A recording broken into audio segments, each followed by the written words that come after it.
right. Well, thank you everybody for joining us for this virtual special meeting in our off months here. We're not usually meeting, so I appreciate everybody taking a little extra time so we can move some items forward for the college that need to progress. Let me do just a quick roll call, make sure everybody's here, and then we can jump into the agenda. Um, let's see, Vice Chair Bernal Morales, are you here? Present. All right, Board Member Rial, Present. Board Member Randall, Present. Board Member Barraza. Present. All right, everybody's here. So we did not have anybody sign up for the call to the audience, so we'll skip section 2 because we don't have anyone that was interested in speaking today. Moving into section 3, the consent agenda. Is there a motion? So moved. Second.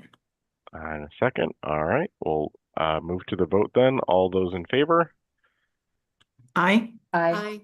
Aye. I'm aye as well. Any dissent? No. All right, moving on then to section 4, the 4.1, the official pre-approval for a baccalaureate program. Dr. Rourke, I understand you want to present a little before we move into motions and discussion. Yes, Board Chair Taylor, thank you so much for the opportunity to be bringing this item before the total board for a vote today. So on behalf of the Chancellor, in his recommendation to have our proposed bachelor's degree of education start on the fall of 2026. I want to thank the entire board for your willingness to be called to this emergency board meeting in order for us to meet the timelines necessary and mitigate as much risk as possible with a lot of timelines related to HLC approval and work thereafter to be able to meet that intended goal of launching this bachelor's degree in the fall of 2026. For our bachelor's degree approval process, and this is the first of such awards for Pima Community College, we do have 2 different levels of approval. One is early on in the development of the baccalaureate degree before we commence a number of internal processes, including curricular design, that also included the requisite authorization, not authorization, but requisite conversation, if you will, with the University of Arizona. That is what the board voted on in November of 2024. From there, a lot of internal work to get us to where we are today has occurred, and this is the HLC pre-approval process required for us to submit this award to the HLC, as well as after HLC approval, Title IV funding for federal financial aid later on. The reason why we did not wait until the regular September board meeting is because at times responses from the HLC can take as long as 8 months. And in order for us to launch this program in the fall of 2026, it has to be in the catalog on the preceding April, so April 1st, so that the published catalog is what students use to register for their courses. Given that time compression, we felt that it was too risky to wait until September or afterwards for board approval to then submit to the HLC. And this gives us, we believe, enough runway in order to mitigate that risk. So I'm really excited to be bringing this to the board today, because not only has this work that we have been doing to bring it to you, potentially pending your vote, cleared the way for our first bachelor's degree at the institution, which is going to be meaningful and life-changing to so many. It also allows us to build the requisite processes internally needed to launch further bachelor's degrees as early as the fall of 2027. So with that, thank you again for taking the time for this midsummer emergency board meeting, or special board meeting as it's posted, and really appreciate your consideration. We are here, we have a couple of people on the call, if there's, including myself, if there are any additional questions. All right, well, I will, just because I'm excited about this one and we're in a virtual format, so it's a little easier, I will just go ahead and move to approve 4.1, and then if we have a second, then we'll move into discussion, comments, and questions if there's a second to approve 4.1. I second. Second. 2 seconds, a second and a I third. was going to say, I think we all seconded it. Yeah, all right, so let's move into the discussion and comments. We'll do our best to kind of go through. If someone wants to wave at me or just say your name, and we'll go one by one to make sure everybody gets in. Does anyone have questions or comments? I have a question. Yeah, go ahead, Board Member Barraza. I was wondering if you could explain what led to the proposed change from the application where it's listed as it being 100% an online degree and now hybrid. What led to the change? Yeah, so in reality, this particular program is not 100% online. Most of the coursework is fully online, but all teacher education programs do, in fact, have a hybrid component in the practicum and the student teaching part.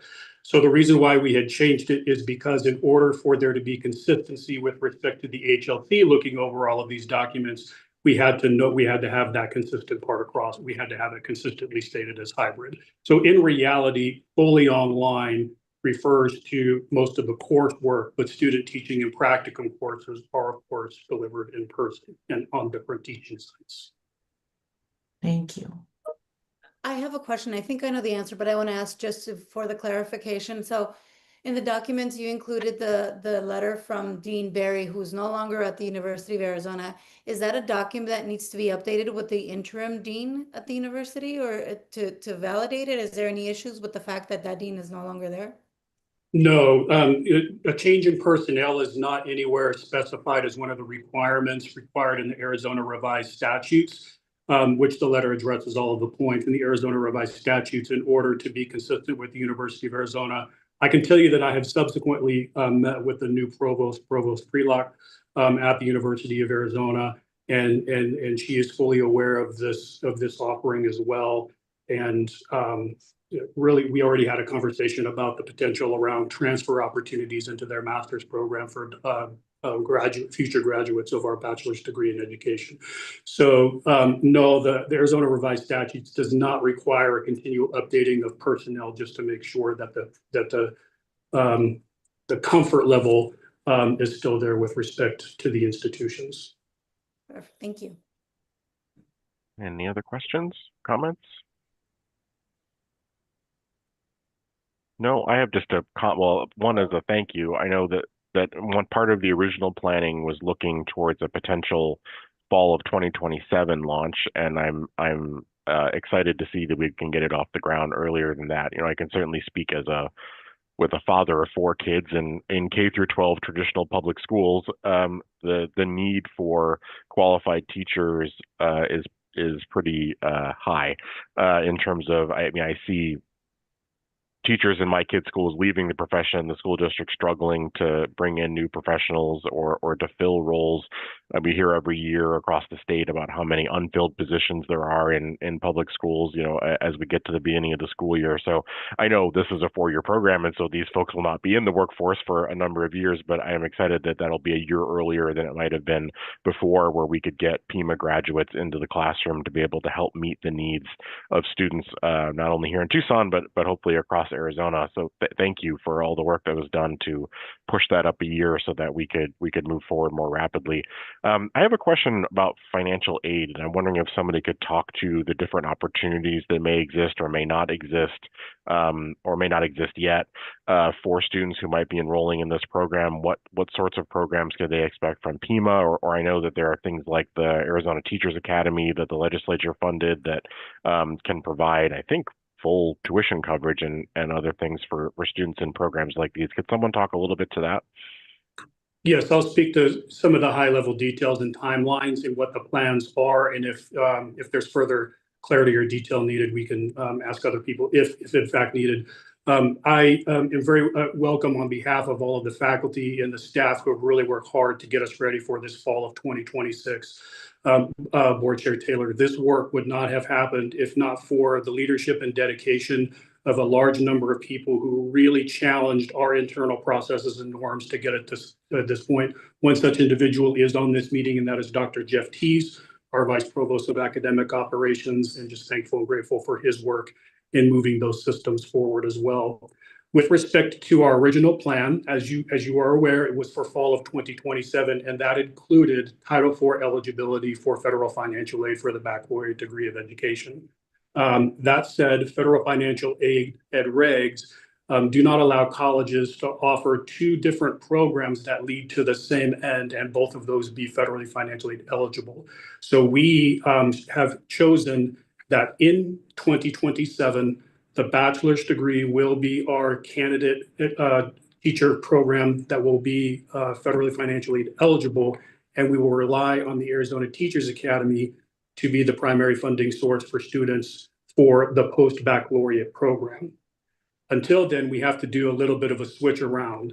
So right now, what we will be doing is seeking to use the Arizona Teachers Academy funding, as well as working with our foundation and others in the community to be the funding source for the students in the fall who are eligible in the fall of 2026.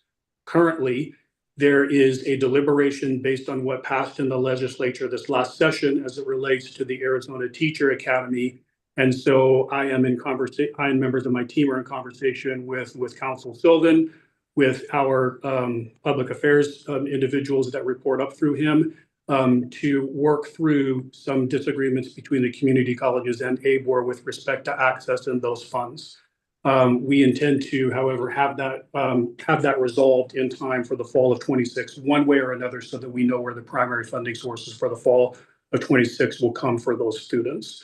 In the meantime, the post-bac will remain federally financially aid eligible through the 2026-27 academic year. One more point that I wanted to also raise with respect to when we potentially will see graduates out of this program. It won't be 4 years after its inception. We will be directly recruiting students seeking Associate of Arts already into it, and there's an opportunity there to have students coming out within 2 years of the launch of the program. So in the spring of the 2 years afterwards. That's great. Thank you. Board Member Rial, you got a hand raised? Yeah, so that just piqued my curiosity. Are we going to continue to offer the post-bac alongside the Bachelor's of Arts degree? Yes, so the intended plan, very much so. The post-baccalaureate program meets such a need, and anything we can do to meet the teacher shortage needs in our community, we intend to keep as a part of our portfolio. So we believe that we have extraordinary need and viability for both the post-bac program as well as the bachelor's degree, and so they will be running in parallel whenever we commence pending your vote. And there are actually classes that are in both programs, so there's some parity there. Great, thank you. Yes. Just one final question from me. You mentioned it, Dr. Rourke, a minute ago briefly about in conversations with the U of A about their graduate program, but I'm just, so maybe that answers my question, but if there's any additional information you can provide. But I just wanted to see, when we talk about transfers all the time, right, we're usually talking about people going from an associate's to a bachelor's, but this will be the first time where people might be wanting to finish their bachelor's at Pima and then transfer to or move to, I guess transfer maybe isn't the right word, move to another institution for a master's degree right after. So there are conversations happening with the U of A, I think I heard you say, or are there similar conversations happening or planned with ASU and NAU about making sure we can provide a sort of seamless support pathway for people that might want to finish their bachelor's with us and then move right into a master's program with one of the four-year universities? They've either already occurred or also pending. And for example, Dr. Nasty and I met with some individuals from the provost office from Arizona State University, and that was also a very similar conversation about the need to partner together, both for improved transfer from the associate level or Arizona General Education curriculum level into their programs, but also at this higher graduate level. I can say that the initial conversation with Dr. Prelock from the University of Arizona was a highly encouraging initial conversation, as she has just been her role for, I think, about two and a half months or so. We really did talk about the need both to build upon our 2+2 programs, improve our transfer rates from Pima Community College to the University of Arizona, and really that we're already in the midst of planning a follow-up meeting to include a broader swath of Pima Community College leadership and University of Arizona leadership to start putting the pieces in place where we can make that happen. Great. Board Member Rial. Thank you. Just do we have the appropriate number of faculty to teach this program, or are we going to be looking for increasing the number of faculty and education programs at Pima College? Yeah, there will be an increase in the number of both full-time and adjunct. Off of the top of my head, I can't remember what those numbers are, because we are going to be refining our business plan in partnership with finance. Dr. Tees, you may know how many more we are going to be added. If not, we can get the information to the board members later. And then a follow-up question to that too. I know that in one of the documents I read, it was saying something about secondary education certificates also. Are we focusing initially just on the elementary education certificates? Are we opening this up to both elementary, K through 8, and secondary? Our initial focus on elementary education and special education, so it's a dual sort of certification, if you will, was based primarily on intense community need. Our intention is to expand this and other education programs over time as we are discussing that concept of a center of excellence in education and what does that look like for Pima Community College and for Pima County. Great. Because, you know, having been in public education for a number of years before I came to Pima College, in order to teach at the secondary level, you have to have 24 units in the appropriate area. And so once we get to the point where we start offering secondary education degrees, Bachelor of Arts degrees, we're also going to have to most likely ramp up those other areas. Any of the STEM areas require the 24 units focused in that area. So depending upon how the program grows, you know, there will be most likely a need for increased faculty hiring. Thank you. Thank you. And I did want to give Dr. Tees the opportunity to, if he had those numbers top of mind or front of screen on the proposed numbers of faculty. Dr. Tees? Yeah, early estimates. This is based on conversations we still need to have about tuition as well, but early estimates are that we can provide the first cohort with adjunct faculty and full-time faculty covering the combination of what we currently do with post-bac and this new cohort of BAE students, Bachelors of Arts in Education. We would be looking to add a full-time faculty position in 2029 at the earliest, with our conservative estimates of how many students we'd be serving. But there's still a lot of conversation to work through with respect to those numbers.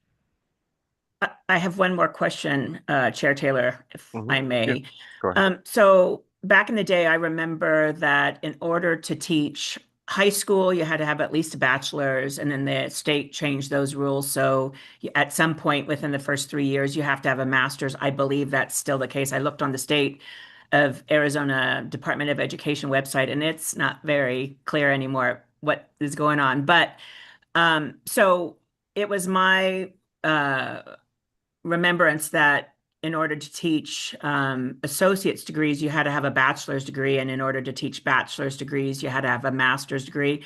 So is Pima College going to make sure that, I mean, I know that all of our full-time instructors have master's or PhDs.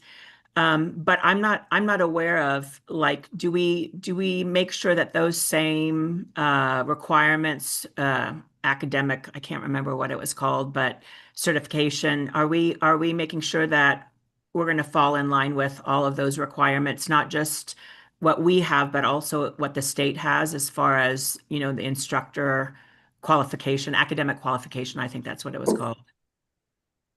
So for our courses and our faculty, we will of course continue to follow our processes for faculty credentialing and certification as per the HLC, and the department head and the dean and the faculty that are already in the program, of course, have preeminence with respect to those credentials. So in terms of the Arizona Department of Education, our current post-bac program, as well as our proposed baccalaureate degree, fully aligns to all things necessary with respect to the Arizona Department of Education. Okay, thank you. Yes. Thank We you. are still having additional conversations about upper division courses, right? This will be the first time that we have taught 300 and 400 level courses at the institution. And so we have already commenced and will continue robust conversation around the different specialized requirements, if not further degree requirements for teaching upper division courses in our first bachelor's degree. And that will extend to all of the different ones that we intend to offer over time. Thank you.